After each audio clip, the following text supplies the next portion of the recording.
Halo semua, pernah kepikiran nggak sih gimana caranya kita bisa ngertiin dunia yang isinya penuh sama ketidakpastian?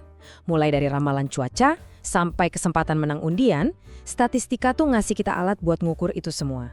Nah hari ini kita bakal bongkar konsep dasarnya, yaitu peluang dan distribusinya. Coba deh kita pikirin bareng-barang. Tiap hari itu kita kan dihadapkan sama berbagai macam kejadian. Matahari terbit, itu udah pasti, sebuah kepastian. Menang pertandingan, nah itu sebuah kemungkinan. Bisa jadi menang, bisa jadi kalah. Terus kalau sapi bertelur, itu kemustahilan, jelas gak mungkin kan? Pertanyaannya, gimana caranya kita memahami dunia yang isinya 3 hari ini? Jawabannya ada di statistika. Oke, kita mulai dari yang paling dasar dulu ya. Semua kejadian di dunia ini intinya tuh bisa kita masukin ke salah satu dari 3 kotak ini. Kepastian, kemungkinan, atau kemustahilan. Yuk kita bedah satu persatu.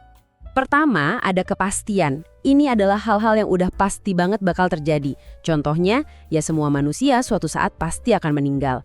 Terus ada kemungkinan. Nah, ini yang seru. Hal-hal yang bisa iya, bisa juga enggak. Kayak menang atau kalah dalam pertandingan bulu tangkis. Dan terakhir, ada kemustahilan. Sesuatu yang mustahil. Nggak akan pernah terjadi. Kayak sapi bertelur. Ngertiin 3 kategori ini adalah langkah pertama buat menaklukkan ketidakpastian. Oke, kita udah bisa bedain mana yang mungkin dan mana yang mustahil. Tapi pertanyaannya, bisa nggak sih kemungkinan itu kita kasih angka, kita ukur gitu? Jawabannya bisa banget. Dan inilah bisa dibilang kekuatan supernya statistika. Mengubah sebuah kesempatan jadi angka yang bisa kita hitung. Ini dia definisi kuncinya. Peluang atau probabilitas. Biar gampang, anggap aja ini kayak resep.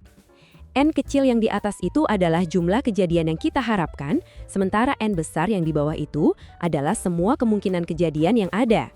Jadi, peluang itu sesimpel perbandingan antara apa yang kita mau dengan semua yang mungkin terjadi. Dan kalau ditulis dalam rumus matematika, jadinya kayak gini.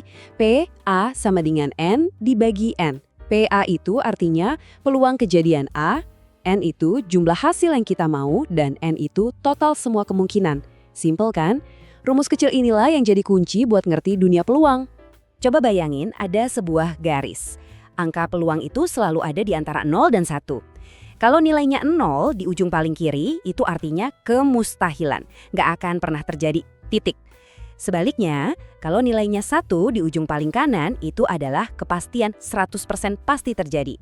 Nah, semua kemungkinan lainnya kayak lempar koin atau dadu ada di antara 2 titik ekstrim ini. Oke, teorinya udah cukup. Sekarang kita coba praktek langsung. Mari kita uji rumus ini pakai 3 benda yang mungkin aja ada di sekitar kita sekarang. Koin, dadu, dan kartu.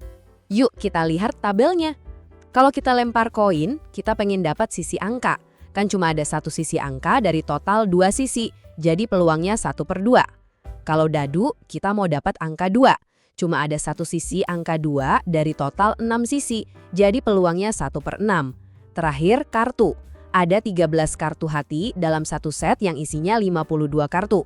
Jadi peluangnya 13 dibagi 52, atau kalau disederhanain jadi 1/4. Logikanya selalu sama, yang kita cari dibagi total semua kemungkinannya.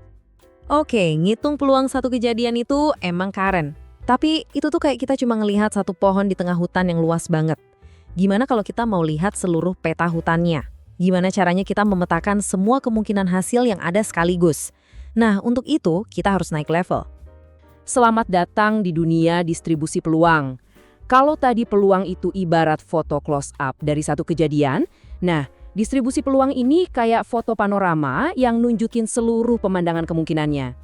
Intinya gini deh, distribusi peluang itu nggak cuma ngasih tahu kita peluang dapat angka 2 pas lempar dadu.